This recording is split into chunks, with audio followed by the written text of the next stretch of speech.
share the coolest app I've ever found with you guys called TinyTap, all one word. I hope you've had a chance to download it and play around with it a little bit before joining us today.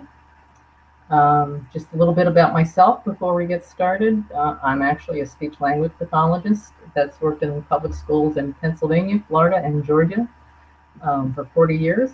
And I came across TinyTap about 3 years ago when our speech department here in Georgia gave us all iPads, but there was no money to buy any apps. So I started looking for some free apps, and that's how I actually stumbled across TinyTap. And ever since that day, I've been finding hundreds of ways to use this app. It's just amazing. You're really only limited by your own imagination. So you can use it for any content area, math, science, social studies, anything like that. You can use it for student projects. You can use it for journals, interactive games, interactive lessons, you name it. So I'm going to walk you through some of that today. Show you some of the features. They've been adding more and more features over the years, so when you first open it, it looks a little complicated, but it's really not. My first graders can use this. It's very simple once you've done it once. And hopefully we'll get some more of you guys out there tapping. And for those of you who have used TinyTap before, please, jump in with any questions or anything. On the right side of your screen, you should be able to type in some questions. And I am going to hope that my screen sharing works here with my iPad screen. I've been doing this for 3 days and haven't had a problem. And this morning, for some reason, I keep losing my Wi-Fi connection to my AirPlay, but we'll just have to pop it back up again then. So we'll see how it goes. This is an experiment. My first time using Google Hangouts, so bear with me. Here's my iPad. Let me bring that up so you can see it.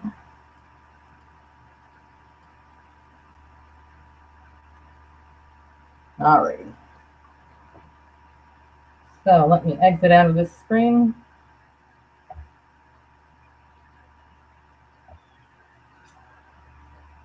And I'm going to go all the way back to the beginning. When you first open the app, it opens to the marketplace. This is a scrolling banner on top. You'll see it change from time to time. There it goes. You can search. There's a search bar up here. A little hard to see on it. There it is. You can select the age, the language that you want to search by. Down here, there are some general categories. You can also type in a specific type of activity, title, author, subject, whatever, and do your search to find what you want. Down below here, there are some categories of things to help you browse through some of the newly posted things. Oh, hello. Oxford Picture Dictionary has been made interactive by TinyTap. So this is cool for kids learning English. Miss Humblebee have a whole series of math activities here. Lots of things. Trusted teachers. When you start submitting things to TinyTap to post in their marketplace, after you've done a few and it's obvious that you really know what you're doing and you're making good quality educational activities, you can receive trusted teacher status. So most of your new things will be shared here in this category. TinyTap is in over 30 languages, so there's a whole bunch of French stuff in here, Spanish stuff, you name it, Chinese, Japanese. Jennifer Sanders is an awesome TinyTapper from Oklahoma. She's a first grade teacher, also used to do kindergarten a few years ago, but she has a lot of stuff in here that's really top quality. Storybooks, language, math, that gives you the idea. You can go ahead and browse through here at your own leisure. I'm not going to bore you with all of this stuff you can do yourself. When you click on the arrow on the bottom that says play, that takes you to your library. What this is the things that you've created or downloaded to use. There is not a way to put these into a filing system. So once you've accumulated quite a few, you might have a little trouble finding them in a hurry, like you need to do when you're in the middle of a class. Like I have like over 130 in here, so it would be a nightmare trying to find a particular one. What I do is I give them all the ones that are a similar type of thing, like the same subject. I give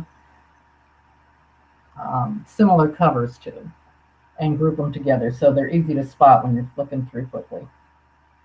Like here's all my word retrieval things that I've done. Let's see, lots of vocabulary, synonyms, all of my prefixes, all of my social stories, pronouns.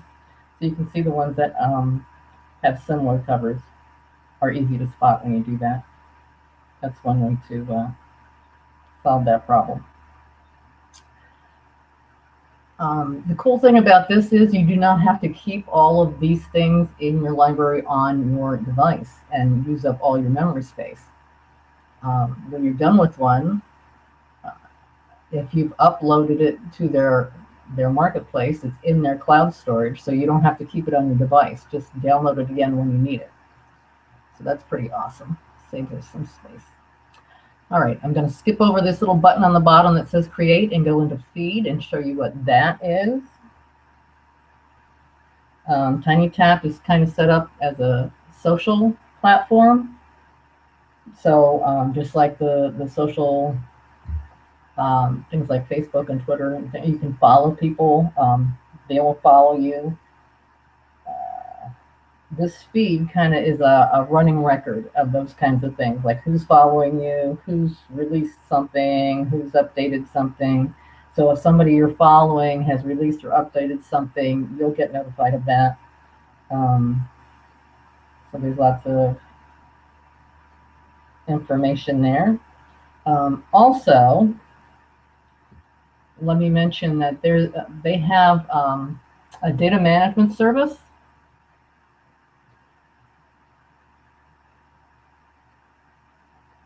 that is called Insights. And they have the ability to push out assignments to kids, TinyTap activities. So down on the feed is where they would get a little notice that they have, a message or an assignment waiting for them to do.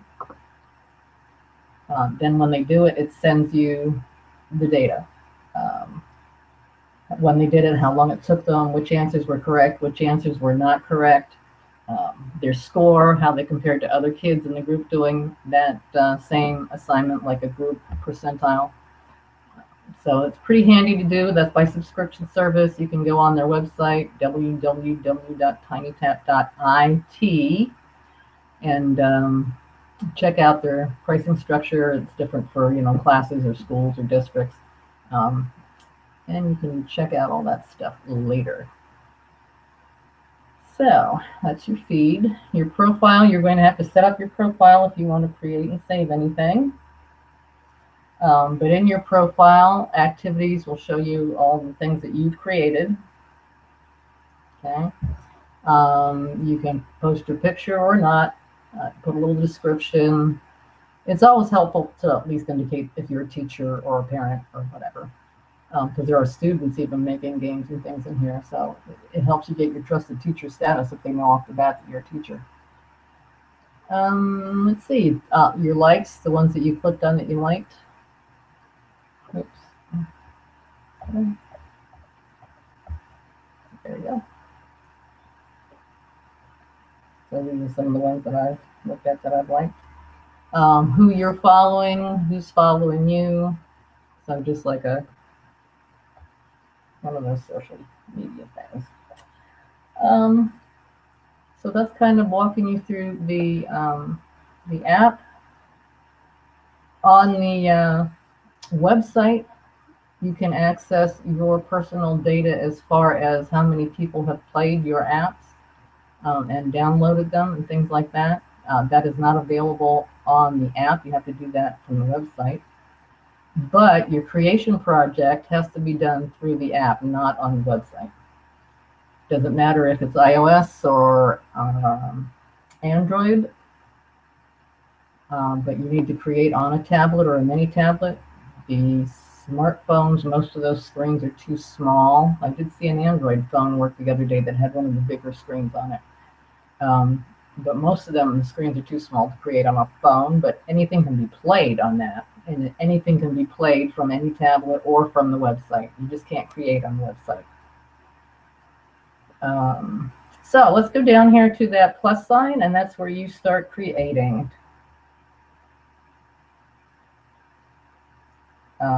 There's sticker packs pop up there.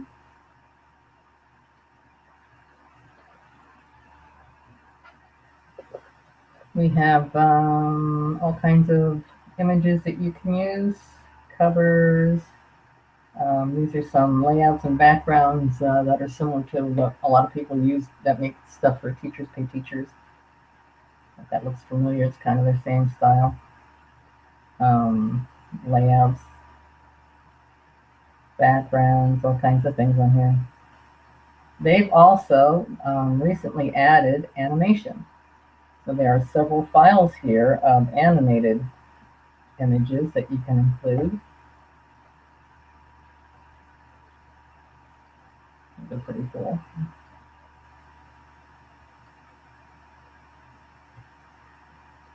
All right.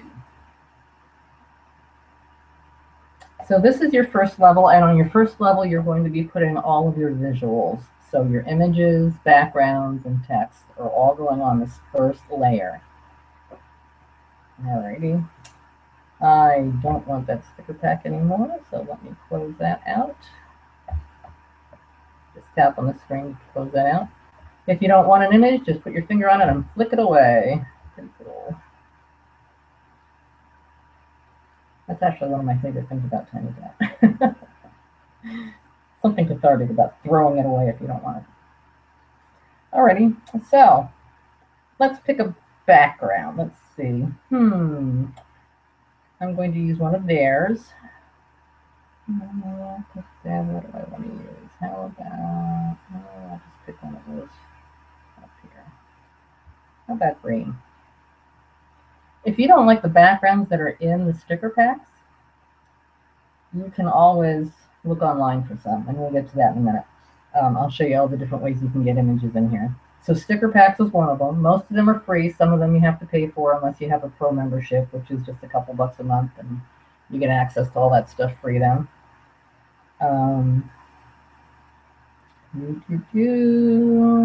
If I want to take a picture from my photo album that's on my device, I can do that. I can take an image from, hey Matthew, welcome. I can take an image with the camera on my device. If you store your photos in iCloud Drive or Dropbox or Google Drive, any of those, you can retrieve them easily and import them easily from there. I keep mine on the Dropbox account just because I've had one forever, so I didn't want to reinvent the wheel. So let me open my Dropbox. And here I actually have more backgrounds and layouts that I've saved.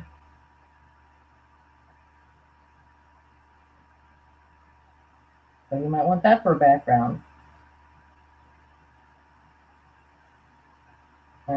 I also have a bunch of these available on Teachers Pay Teachers if anybody's interested, but I'm not here to sell you anything. So let's pick a blue one.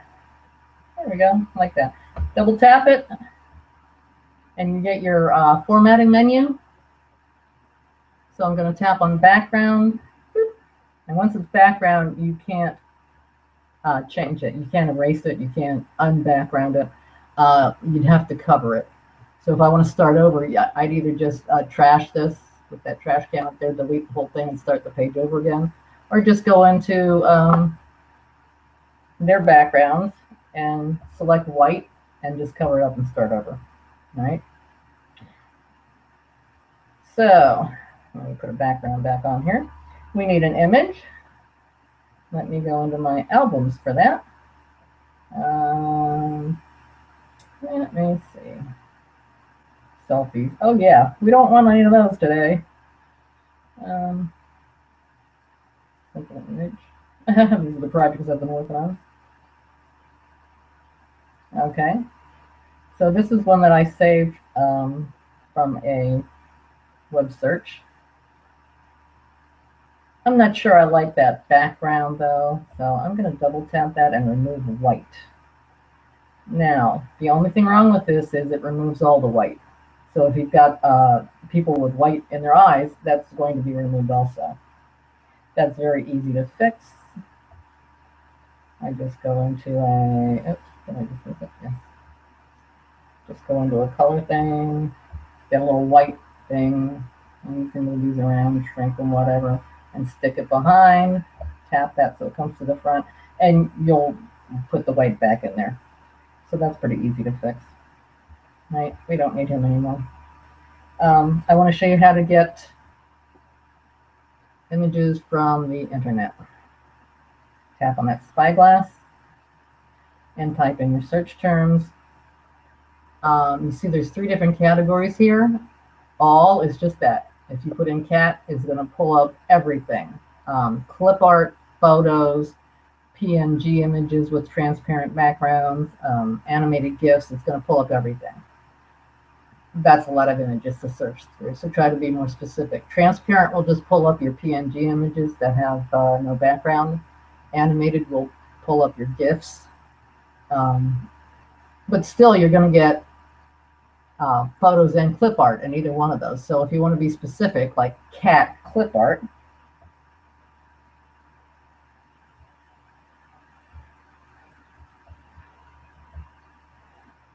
and then tap on animated, you'll just get the animated clip art. You won't get all the photos also.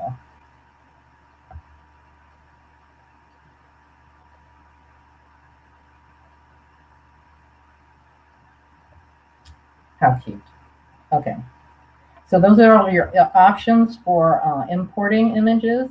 You can also draw by tapping on that drawing palette down at the bottom there. That brush brings up your drawing palette with all these tools and colors. You don't need that. Drop that back down again. And then when you tap on your text here, you can see that you've got a lineup here for formatting your text. So this is pretty complete formatting options here.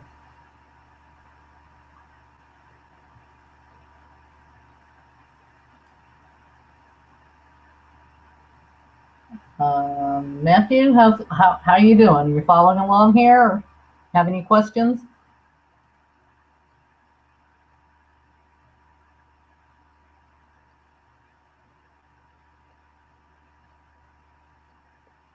So let's type in some text here.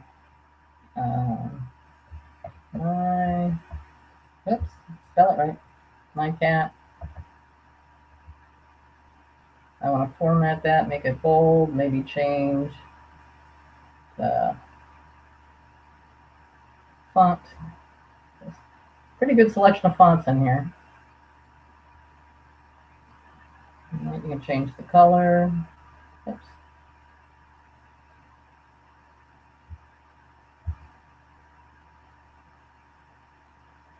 All right. So when you have all your visuals done, you're going to tap on Add Activity on the top there. And next. And that takes a screenshot of this picture. Obviously, it's not going to share or save the animation part of it, but it will save the still image of it. Come back to that later. So the cool thing about that is if you want to use the same picture for several pages, you don't have to reinvent the wheel for each page. Just go to your next page, open your albums, and look in there, and it's in there. So you just have to make it your background again. Again, it saves the animations as still images though, because it's actually a screenshot. So you could just import the animated image again if you needed to have it animated on the second page. A lot of times I don't need that animation on my second pages. So add another activity there. We can always use these pages for lots of stuff.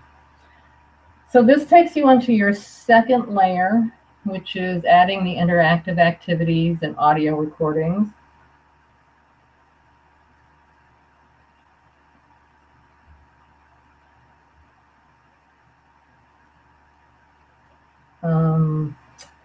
When you tap, by the way, the first one will show up in the marketplace as your book cover. What I do a lot of times is I lay all of my pages out first, the visual layers, do all that first. And then I decide what I want for a book cover, and you can move that just like you do the icons on your smartphone. Just hold it down until it wiggles, and then you can switch them around, whatever. Here's a little tip, which I found out the hard way. If you do not have any activity recorded on any of your pages, it will not save this when you exit out. You'll probably lose it, your work, if you exit out TinyTap completely. So in order to make that not happen, if I'm not quite ready to put the interactive layer on yet, because like I said, I do all my visuals first and then I go back and do that. I mean, everybody's different, do it the way you want. But what I do is I just click on any picture, whatever, and select ask a question, and then just record dead air for a second. All right, yeah. All right. So now it looks like it's got something recorded, and it will save my work, and I can come back later. Oops, I think I just lost my connection again. Hold on.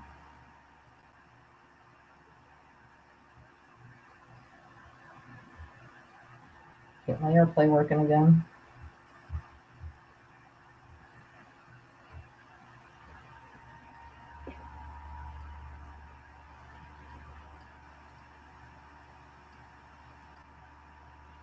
Okay.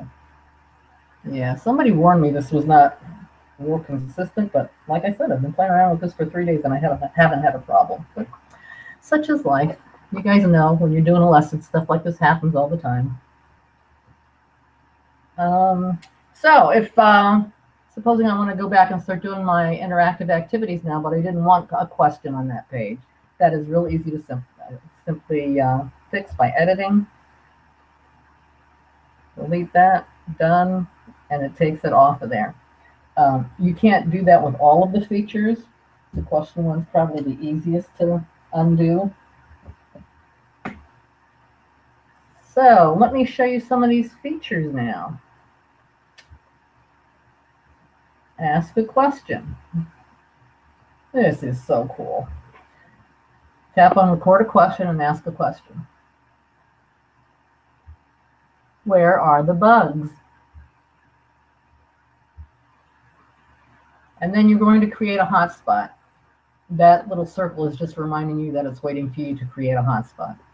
So you would draw your circle around there. And it corrects your sloppy drawing for various shapes.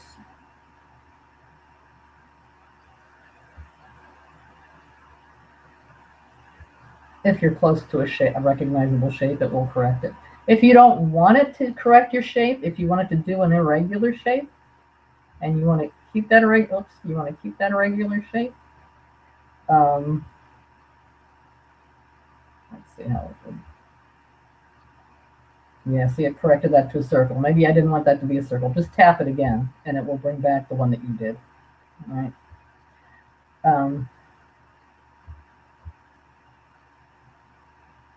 So there's my hotspot for my answer. And then you tap on that little green arrow up on top, check mark up on top to save that. And you're done with your first question. But here's the cool part. As it stands, if it's just you ask a question and they answer it, you're actually not teaching anything, you're quizzing them. If you want this to be an instructional activity, they need to be getting feedback on their answers. So you just tap on that question. and it gives you some options. This is the question that you just recorded. You can listen to it again by clicking on that arrow. All right. Let's see, I lost you again. Hold on.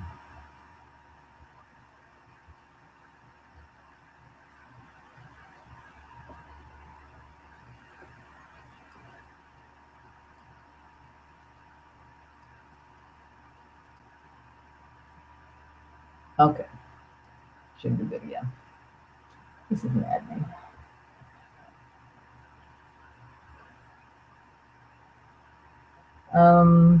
So you can play your question again.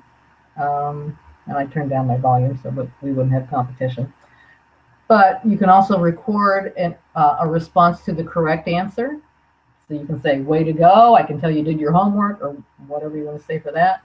Or you can record a response to a mistake, like, oh, maybe you better go back and look on page 72, or think back to our lesson yesterday about blah, blah, blah.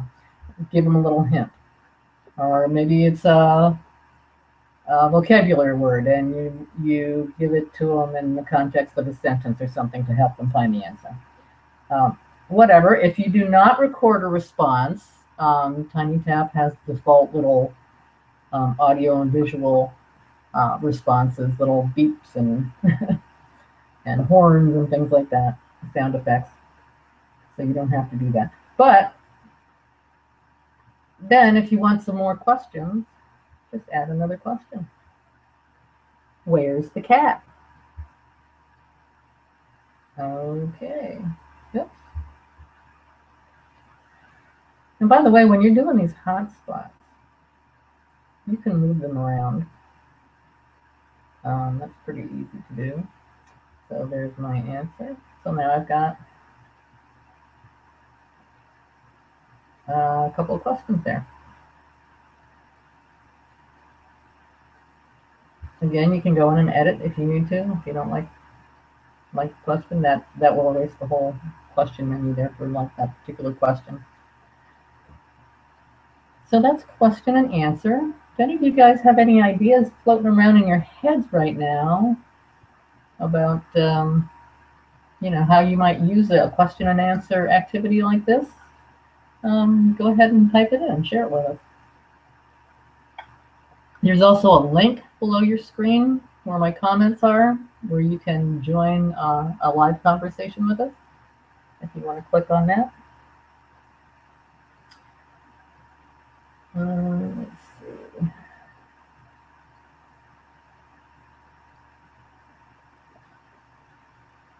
Next, we have, I'm thinking in the back of my mind, there's something else I wanted to tell you about questions. Can't remember what it is offhand.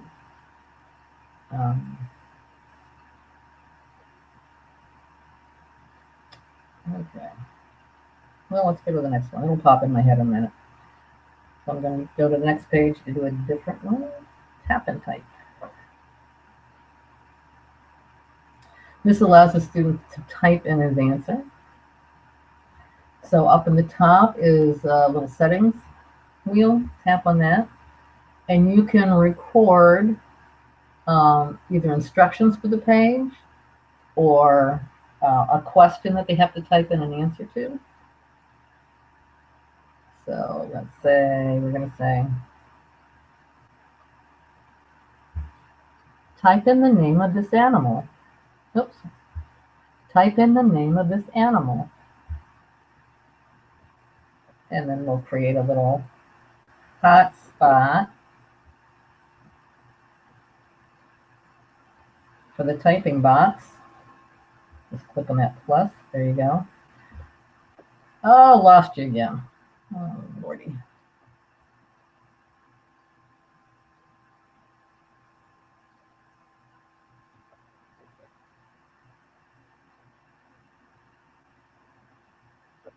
All right.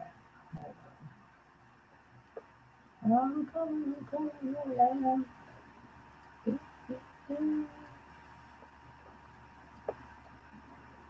Okay. There we go. So when you tap on that little X, the blue X that shows up in the corner here, this box pops up, and this is where you type in what the answer should be. The thing is, you have to anticipate every possible correct answer that they might put in there. So for this, the answer is cat, obviously.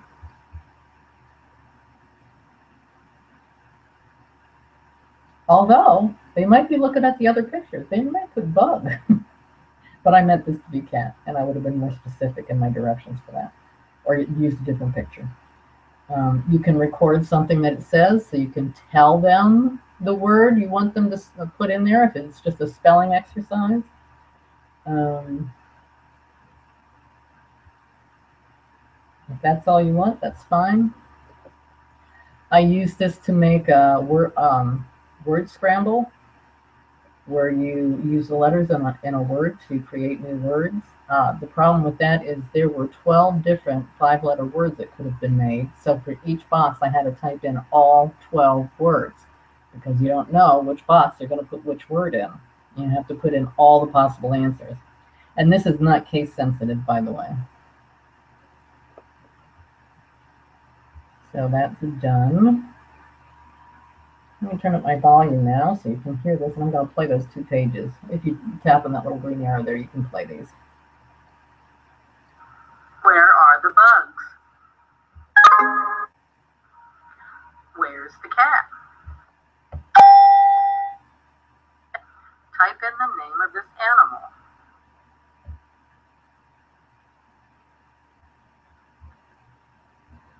By the way, before I move on, if you have kids with physical limitations that cannot type,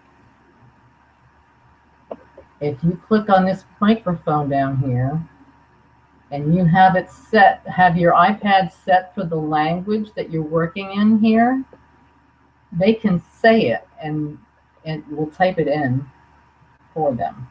So let me show you that. Cat. Oh, almost. Let's try this again. Cat.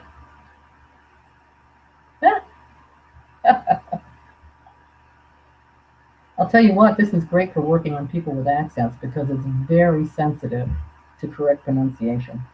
Cat. Oops. Cat. Yep. Can't. Oh well. Close. You get the idea.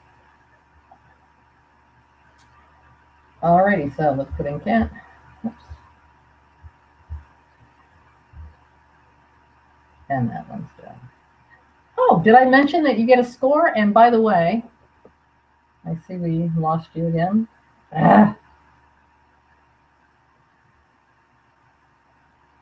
Wow.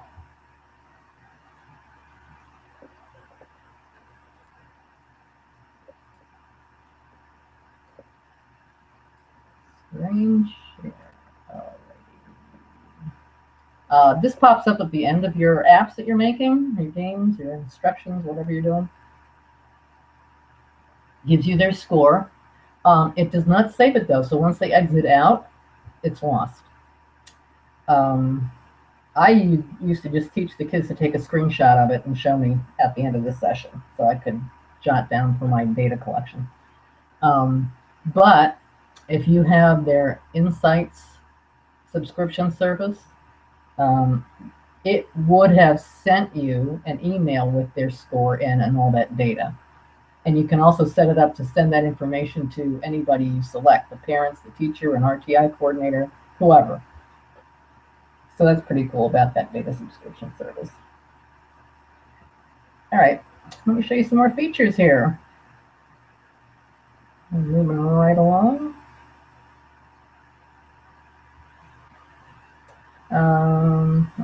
Sorry, need another picture. Let's do a search. By the way, TinyTap is COPPA compliant, so they have age filters. At work here with the web searches, it's kind of based on the kid's age, and how would they know that? By the profile that's set up. So if you don't have separate profiles set up for each of your students, If you want them working under your profile, it's going to be screening stuff based on your age that you're putting in there. So think about that. You might want to put your age as 12 or whatever age your kids are, or something to that effect, or set up separate profiles for them or a separate account for them. What I did was open a free Gmail account that I used, for the purposes of the students' things, and kept it separate from mine. And that's a better idea anyway, to keep them separate from your account, because it'll screw up your trusted teacher status if you have a bunch of student stuff thrown in there. Um, People want to know when they click on your name looking for one of your lessons that it's one of your lessons, not one of your kids' projects. So definitely try to set up separate profiles for them. But as with anything, kids are very resourceful. And a lot of them with good vocabulary can figure out ways to do a search to get around some of those screens, believe me. So always monitor your kids when they're doing a search, a web search. Um, Let me see. Another option for backgrounds I didn't mention is the internet. Oops.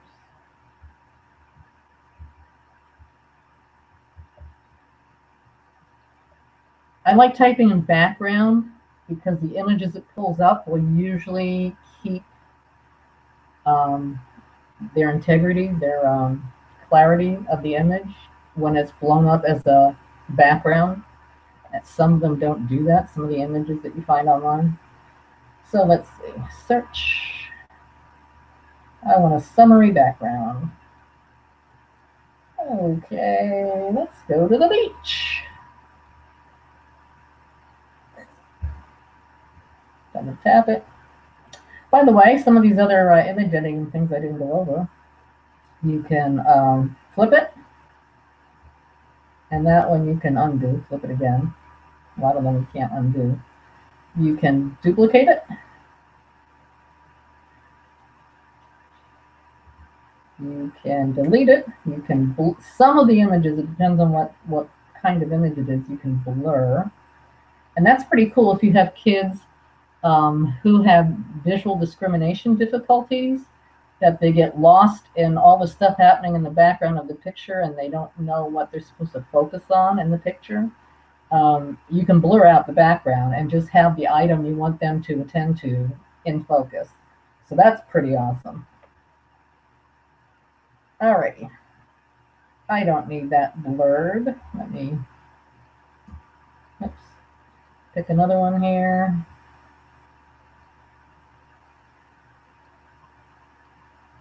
Ooh, that looks refreshing. All right, save that for our next page. So, add activity. Oh, I'm going to type up on the top is your edit pencil. If you want to go back in and add something else, some more text or some other pictures. How about some, oops. No. Back it up here. Fish. Let's put some fish. That's not quite what I wanted. How about fish lip art? Yeah.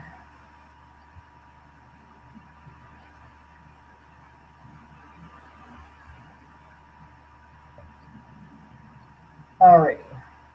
So we've got, ooh, hello. We've got a couple of fish here. I don't want that one. I want one solid color. Let me do that again.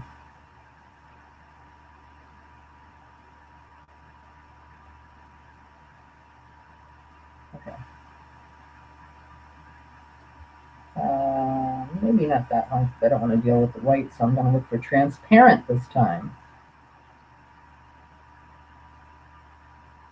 All right, give me another color.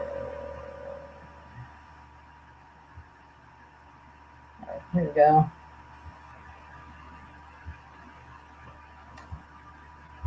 Save that. Head activity, create a soundboard. This is slick. I'll tell you what I use this for in a minute. Up in the top, you can record instructions for this page or a question. But basically, you're going to create hotspots.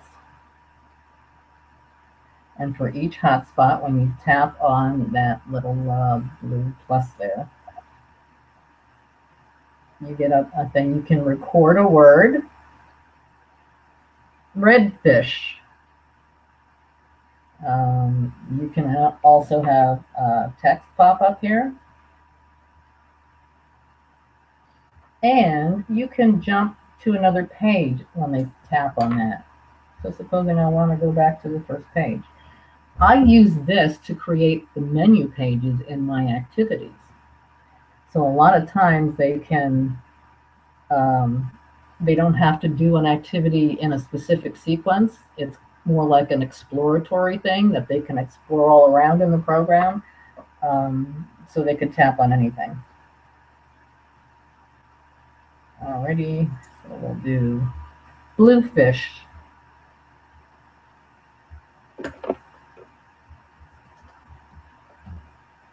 Oops.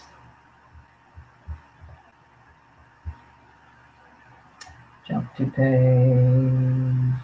No, that was it. No, so I'll just do that. Okay. You get the idea.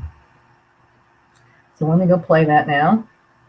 I'm going to skip that. I want to skip that. So now when they tap, oh, I lost you again, huh?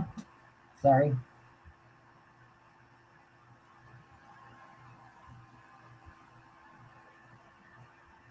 Yep. Pain in the patootie.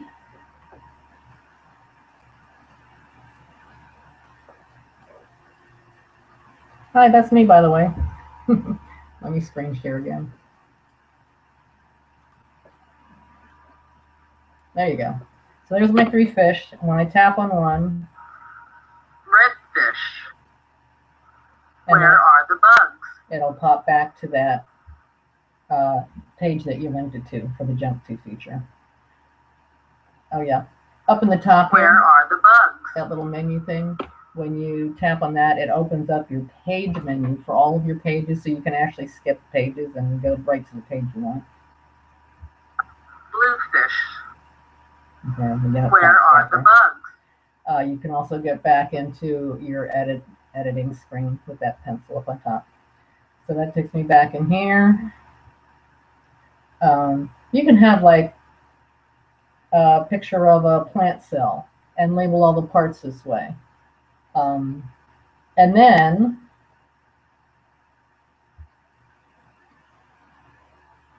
I'm going to import that same one from my album. Look at my background, save it for my next activity.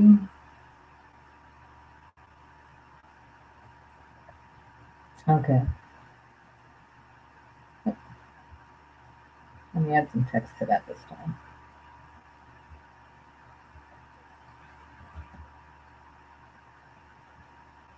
Red. Next spot from the tree there.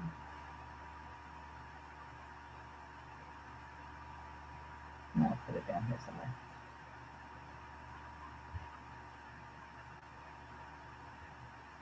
Let's see that a little better. Make it bold. Okay. Much better. All right. Get to my next layer. And we're going to cut a shape puzzle. So this is perfect for matching. Now I want to show you something. You see where I put the word red? It's not with the red fish. I want to show you what happens when you do that.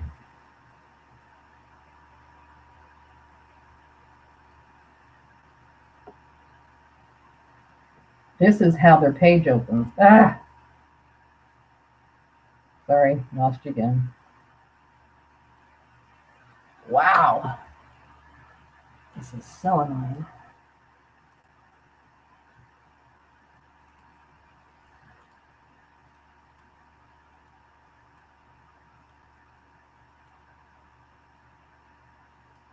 Okay. So this is how the page opens. And they'd have to move the word into the box. But the box isn't in the right place, is it? It's not with the red fish. Yeah, let's go back and edit that. The problem with that is, in this particular activity, you need to start your screen looking like how the answer is going to be, what the screen's going to look like after the child finishes the activity. So we would want red with the red fish. All right. And now the first time I did this, I got it all backwards and got myself really confused. So always start with the answer when you're doing a shape puzzle. So now let's get rid of that. Don't need that. And we'll put the right one in. So then you could mix these up and put them anywhere you want on the page to get started. And now let's see how it works.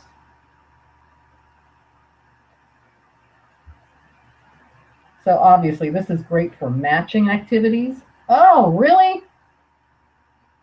Man, every time I look up, you guys are wrong.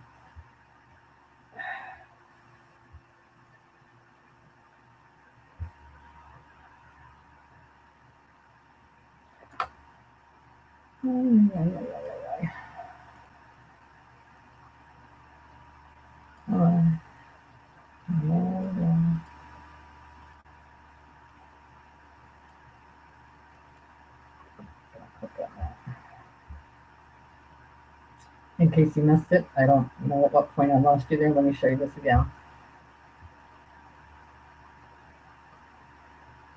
So this way, it works out the way the kids need it. One thing I wanted to show you in there is some of the options.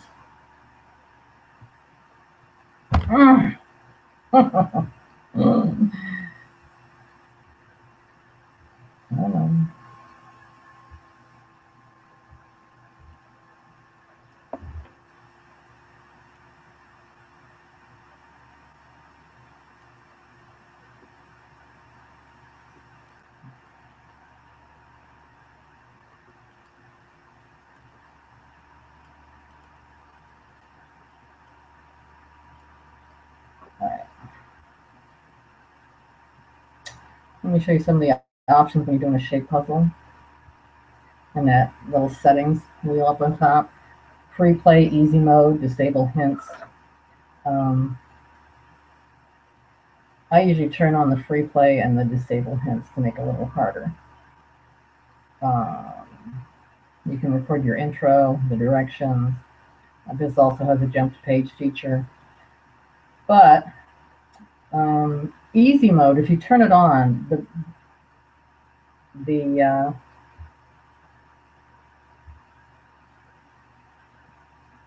watch where the pieces start out. Type it starts out showing them the answer, and then it pulls all the pieces out. So if you have a child that's just learning how to do an activity like this, you might want to set it on that, but I usually don't.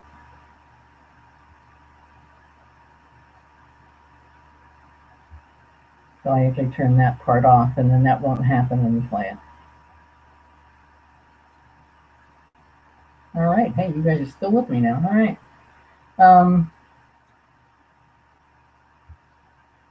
Let me go ahead and edit this to be faster than doing a whole new page. The next one is play a video. And then there's say something. Play a video, actually, it's probably better to have a dark background unless you're going to make the video take up the whole screen. So I just put a dark background in there, click done. Oh good, I didn't lose you. If you click on that, play video, you can look for something on YouTube. And right now it's just YouTube. So I'm on my wrong version. Let's look for Grumpy Cat.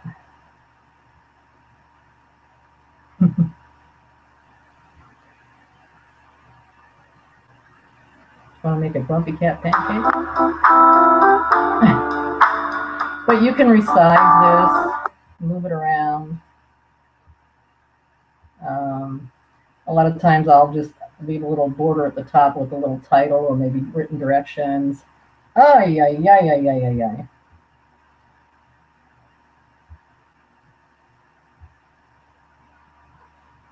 All right, let me put this up there again. Wow, this is so annoying considering I've used this for 3 days and didn't have a problem.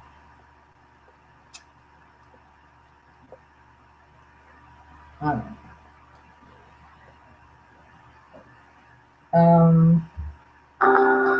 Again, you can move around, resize it. If you find the one you want, click select. Okay, you can be quiet now. And you can edit it, you can crop it. You select your beginning points by tapping on that. Okay, select the time, same thing at the end.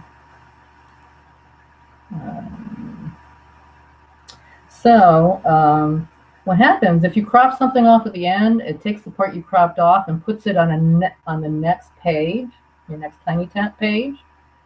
So that's awesome if you're doing an activity where you want to stop and do something in the middle of it, like ask comprehension questions or something. If you don't want that second page, just delete it. So you can crop this and whatever. I've done narrative units. Let me see if I can show you some of those without losing you again. I've done some narrative units where I started off.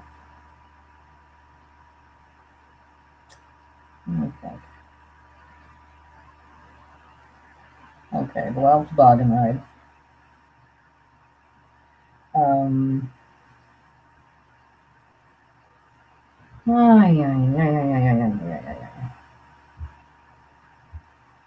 Set for it. If all else fails, you can also find this story on video on YouTube. Just search for the title. All right, we don't need to do that.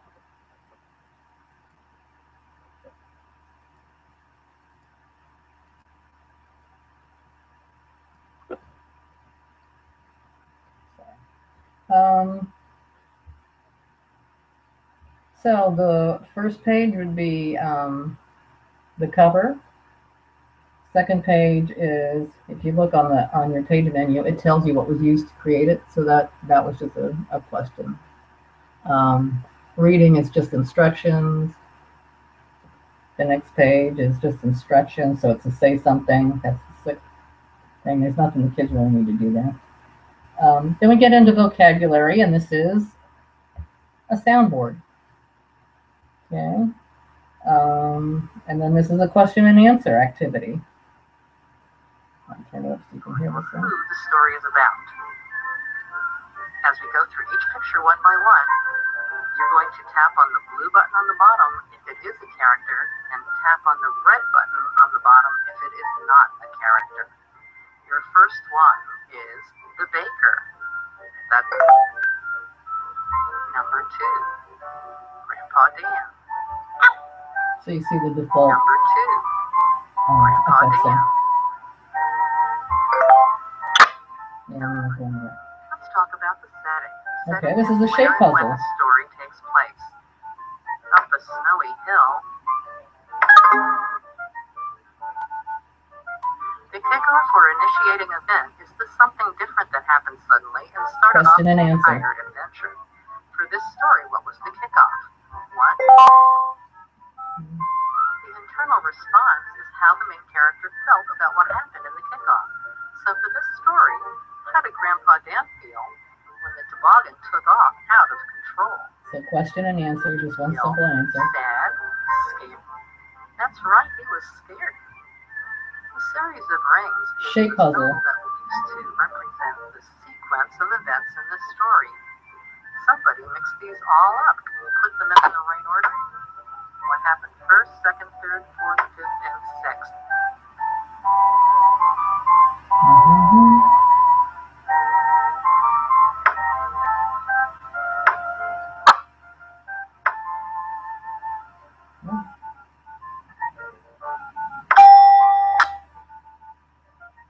Another shape puzzle, sentence A picture of a construction. tie to represent the conclusion. The resolution of the story. Tap and Sometimes type. it's also called the lesson of the story. But mainly there's a heart attached to it because it's referring to feelings also. How did the main character feel about how the story ended, about the conclusion? So we're talking about Grandpa. Hey, you did a great job. Tap and type for a crossword puzzle. Now let's have a little fun. Who were the first 5? And then this is a say something Choose from. for First, rewrite the story, changing one of the elements like the characters, setting, kickoff, giving feelings, them etc. instructions. Better yet, create your own TinyTap activity with it. Okay. But that's an idea of how you can combine some of these things.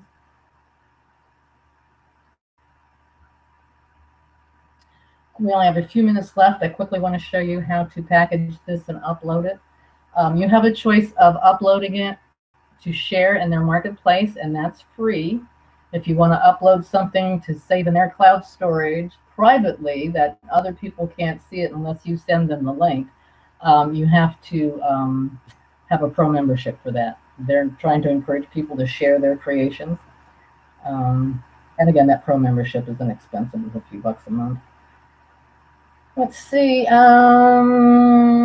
the top, you see that little gaming trophy there? You can turn on gaming mode. So you can select how long they have to answer each question or to do the whole activity. Okay, so let's say 3 seconds to answer. And how many lives they can lose before they're kicked out of the game and have to start over. So let's see what that looks like. Okay, well, there's nothing to answer there. So I've got 3 seconds to type in. Oops. Oops, I've lost a life. 3 seconds. Redfish. Oh, go back to our. Type in the name of this animal.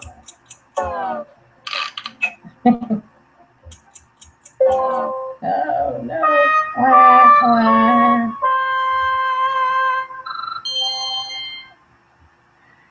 This was probably a bad activity to show you that gaming feature, but you get the idea. This is great for like sight words, multiplication tables, something that's rote that you want them to build up, fluency in, and like reading fluency, math fluency. At the top, I lost you again. All right.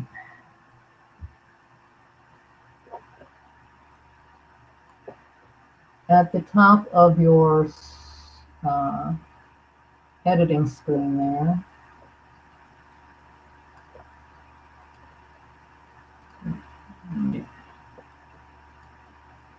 you will see shuffle arrows. They're very faint. You can hardly see them. I don't know why, but you can shuffle the pages of an activity so that only the first and the last one will stay the same, and the ones in the middle are shuffled in the order that they're played. That's pretty cool. You can add some game show music. When you're ready to, you need to put in the title up on the top title bar there. When you're ready to upload it, you click on that box with the arrow up there. Fill in your description, category, age. Those green buttons down here, the world means you're going to share it publicly. Turn that off if you don't want to share it publicly. The pencil means you're going to allow people to edit it when they download it. If you don't want them to do that, if it's a quiz or something, obviously turn that off. And then just click on Save Game, and you're good to go. And I think that's probably all the time that's going to be recorded. So our recording will probably shut off soon. But if anybody has any questions, I am still here for a few minutes. If you want to type in any questions or share how you guys have been using this.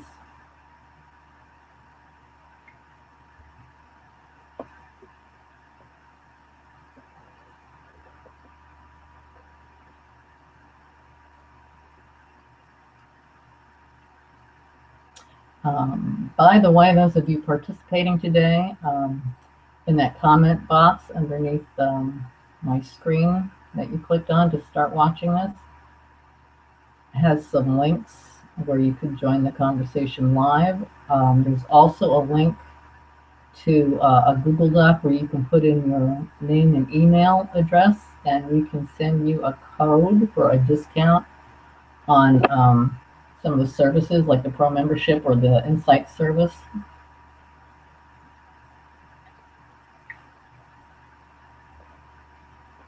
I'm not seeing any questions coming up. I'll give it a few more minutes. Sure, now my thing stays on the screen. I guess we can stop sharing now. All right. So is there anything you need to know that I didn't tell you? I didn't spend a lot of time showing you specific activities with this because you can explore in their marketplace. There are lots more things showing up for middle school and high school now. Originally, it was mainly elementary teachers that started using this, but people are beginning to realize I even use TinyTap for adult training. So, I mean, it's any age, really, any topic. It's a tool like PowerPoint.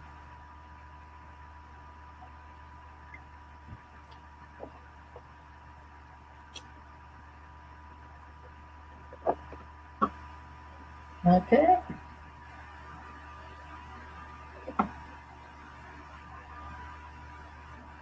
And I guess I'll be seeing you soon. Thanks for joining us today.